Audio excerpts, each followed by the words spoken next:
Film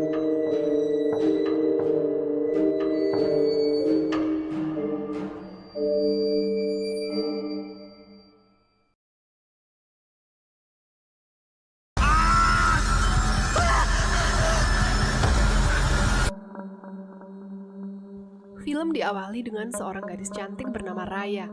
Ia sedang melakukan aksi seru-seruan dengan ketiga sahabatnya, yaitu Randy, Dito, dan Vega. Mereka adalah seorang YouTuber. Aksi panjat tebing itu telah tayang di kanal YouTube mereka. Randy berkata, jika ingin mendapat viewers lebih banyak, mereka harus melakukan aksi yang lebih menantang. Misalnya pergi ke tempat angker, seperti yang pernah mereka lakukan sebelumnya, di Rumah Kentang atau Lawang Sewu. Saat itu mereka mendapatkan 10 juta viewers. Namun kali ini mereka harus melakukan sesuatu yang berbeda di tempat seram itu, agar tidak monoton. Tiba-tiba, Raya memberitahu tempat yang dirasa cocok. Itu adalah kuburan dalam hutan, yaitu Alas Pati. Alas berarti hutan, dan Pati artinya mati, yang berarti Alas Pati adalah hutan mati. Menurut infonya, orang yang dikubur di tempat itu akan mendapat siksaan berat. Siapapun orangnya yang datang ke lembah Alas Pati, orang itu tidak akan pernah kembali. Mereka sepakat untuk mendatangi tempat itu. Vega sangat bersemangat. Apapun dilakukan demi bisa bayar kosan. Tak lupa mereka mengajak Jesse, satu orang lagi sahabat yang paling rajin di antara mereka. Ia sedang mengikuti kelas Pak Togar, yang seharusnya juga mereka ikuti. Namun mereka malah bolos. Disinilah terlihat kekocakan dan kekonyolan 5 sekawan itu. Bapak tanya aja sama Raya. Tibalah saatnya, berangkatlah mereka untuk bersenang-senang. Mereka berhenti di sebuah rumah makan. Dito menanyakan tentang tempat yang akan mereka kunjungi kepada ibu pemilik rumah makan. Apakah Alas Pati masih jauh dari sini? Ibu pemilik rumah makan itu menjawab, tempat itu sudah dekat. Mereka tinggal menyeberang dari pantai sini. Ibu itu juga mengatakan, di sana ada makam orang yang dihukum mati, dan selamanya arwahnya mengalami siksaan. Arwah itu tidak bisa kembali ke alam baka, tapi juga tak diterima di alam nyata.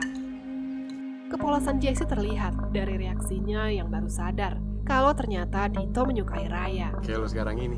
Kok gue? Mereka pun melanjutkan perjalanan sembari menikmati keindahan alam. Mereka menemukan jalan pintas ke Alas Pati dengan melewati sebuah tebing. What? Seriously? Mereka pun mulai memasuki hutan. Mereka mulai menyiapkan peralatan guna merekam aktivitas di hutan mati itu. Raya mulai berbicara di depan kamera. Jesse meminta doa kepada para penonton agar selamat sampai tujuan. And doain kita selamat sampai tujuan. Tiba-tiba, Randy menangkap sosok aneh dan misterius di layar kameranya. Kemudian mereka melihat sesosok wanita berbaju putih, seperti kuntilanak, terlihat dari kejauhan. Raya mendekatinya. Namun ia yakin, hantu itu adalah Vega yang mencoba mengerjai mereka. Karena hanya Vega yang tak ada di antara mereka berlima. Di saat itu juga, Randy mendengar suara-suara aneh dan menyeramkan. Ia mengajak Raya untuk mengeceknya. Dan mereka berhasil menemukan kuburan keramat itu. Ayo. Jika biasanya kuburan itu letaknya di bawah tanah, di sini berbeda. Kuburan yang mereka temukan terletak di atas tanah, yang disangga oleh kayu-kayu. Sehingga untuk melihat mayatnya, kita harus menaikinya. Mereka mulai bermain-main di kuburan itu. Dan Vega yang pertama naik. Jesse mengingatkan untuk jangan berbuat macam-macam di tempat keramat itu. Namun Randy dengan iseng menaiki kuburan itu dan mencari siapa mayat yang paling seram. Begitu pula dengan Dito. Sungguh, mereka tak tahu apa yang sedang mereka lakukan. Tempat yang seharusnya mereka hormati, malah mereka lecehkan seenaknya. Lebih parah lagi, Raya mengambil sebuah kalung dari mayat yang ada di situ. Dan tinggallah Jesse yang belum naik. Mereka menyoraki Jesse agar melakukannya. Namun saat Jesse telah sampai di atas kuburan, sesuatu yang buruk terjadi. Sesuatu yang tak pernah mereka duga. Teman-teman semua. Raya mencoba membersihkan darah yang ada di tubuhnya. Raya memutar kembali rekaman mereka di Alas Pati. Begitu pula dengan Randy dan Dito. Dito mencoba menghapus hari itu dari ingatannya, meskipun sepertinya tak akan bisa. Mereka mulai mengalami kejadian aneh. Dito mendapati detektornya menangkap sesuatu yang aneh. Sedangkan Raya yang gelisah di dalam kamar mengabaikan telepon dari Randy.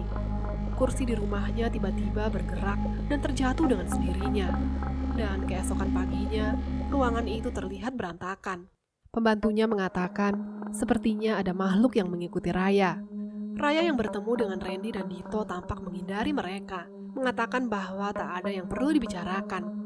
Tampaknya hubungan persahabatan mereka mulai renggang semenjak kejadian itu. Dito kembali mendapati detektornya menangkap sesuatu yang aneh.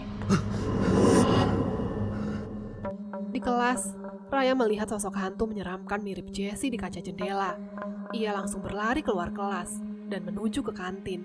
Saat kemudian HP-nya terjatuh, ia mencoba mengambilnya dan melihat seseorang di depan kursinya. Ternyata itu adalah Rizka, teman Jessie. Ibu Jessie menelponnya, menanyakan tentang keberadaan Jessie karena HP-nya tak bisa dihubungi. Rizka memperingatkan Raya agar jangan memberi pengaruh buruk kepada Jessie.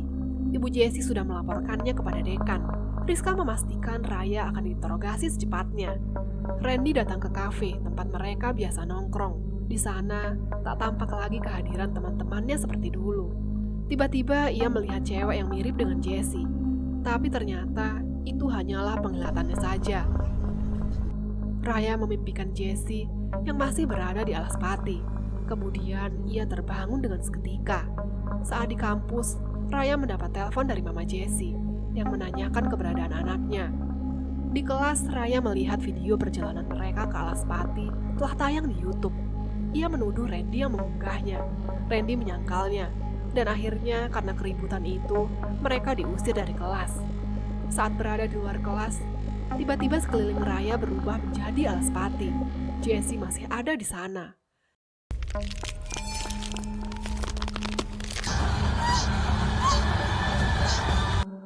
Raya tersadar saat Dito menepuk bahunya. Ia bersama Randy, dan ternyata bukan Randy pelakunya. Tiba-tiba Rizka datang dan memberitahu bahwa mereka bertiga dipanggil ke ruang dekan. Pak Dekan menyampaikan bahwa orang tua Jessie telah melaporkan bahwa sudah 2 hari anaknya tidak pulang. HP-nya tidak bisa dihubungi. Ia menanyakan keberadaan Jessie kepada mereka bertiga. Pak Dekan menyarankan untuk berterus terang agar keadaan bisa kembali normal. Namun mereka tak bergeming. Jika sampai besok Jessie tidak ditemukan, pihak kampus akan lapor kepada polisi. Raya mendatangi kosan Vega. Di sana, tampak Vega yang terduduk ketakutan di pojok kamar. Hantu Jessie mengganggunya. Raya mencoba melihatnya. Kemudian, sosok itu mengejar mereka berdua.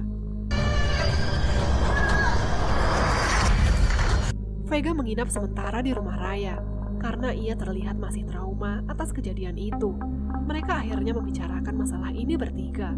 Kenapa setelah keadaan Vega parah, barulah Raya mau diajak bicara? Semuanya sudah terlambat. Dito tiba-tiba menyalahkan Randy dengan mengatakan jika Dito tak menyuruh Jessie naik ke kuburan itu, semuanya tak akan terjadi. Padahal waktu Jessie naik, mereka berdua ikut menyoraki Jessie. Randy membalikkan keadaan dengan mengatakan bahwa Rayalah yang dari awal punya ide untuk pergi ke alas pati. Raya menyangkal bahwa itu kesepakatan bersama demi meningkatkan viewers, dan itulah yang dimaksud oleh Dito. Demi viewers, ia menyuruh Jessie untuk naik. Randy menyelanya dengan mengatakan harusnya ia menjaga sikap karena tahu pergi ke tempat keramat. Namun Randy protes. Kenapa Dito menariknya saat Randy berusaha menolong Jessie? Dito beralasan ia menariknya karena melihat Vega yang berlari. Ia tak mau mereka terpisah di tengah hutan. Randy tetap ngotot. Jika ia dibiarkan menolong Jessie, mungkin Jessie masih bisa selamat. Jessie mungkin sekarang masih hidup. Raya mengantar Vega untuk beristirahat. Di kamar, Vega masih merasa dihantui. Dito memberikan kalung Raya yang tertinggal di mobilnya. Kalung itu adalah barang yang ia ambil dari mayat yang dikubur di alas pati. Raya melihat Vega yang mulai aneh. Ia seperti kerasukan. Tubuhnya melayang-layang dan berakhir terjatuh di atas meja. Kemudian Vega pergi keluar dari rumah Raya. Raya yang mengejarnya kehilangan jejak. Di rumah, Randy diteror oleh sosok hantu Jessie. ia mencoba meminta maaf. Maafin gua, Jess. Gua berusaha untuk nolong lu. Di suatu tempat, Vega yang tak tahan dengan teror hantu Jessie memutuskan untuk bunuh diri. Melihat Vega yang telah tewas, Randy khawatir mereka akan menjadi korban selanjutnya. Ia mengajak teman-temannya untuk kembali ke Alaspati untuk menguburkan Jessie secara layak. Kita harus kembali ke Alaspati. Kita harus ngubur Jessie secara benar. Di kelas, Dito kembali diteror oleh sosok hantu Jessie. Teror itu juga masih mengikuti Raya. Ia ketakutan. Hantu itu mengejarnya. Ia sampai terjatuh dari atas lantai rumahnya. Dan kemudian mengalami kecelakaan saat mencoba pergi dari rumahnya demi menghindari kejaran hantu itu. Mobilnya sampai tenggelam dan beruntung ia berhasil membuka pintu belakang dengan cara menendangnya keras-keras. Namun si hantu kembali datang, menenggelamkannya ke dalam air. Dan ternyata hantu itu hanya ingin mengambil kembali kalung miliknya yang dibawa oleh Raya. Raya menelpon Dito. Ia mengajak teman-temannya pergi ke Alaspati. Di tengah hujan badai, mereka tak gentar mengurus jasad Jessie, menguburkannya secara layak. Setelah ini, mereka berencana memberitahukan apa yang sebenarnya terjadi kepada Jessie dan bertekad akan menghadapi resiko apapun. Raya merasa sekarang Jessie sudah tenang di alamnya, dan untuk beberapa saat mereka merasa aman. Namun, ternyata semua itu salah. Hantu itu kembali mendatangi mereka satu persatu. Randy mati dengan cara menggorok lehernya sendiri. Dito mati tercekik. Dan berikutnya, hantu Alaspati menghabisi Raya.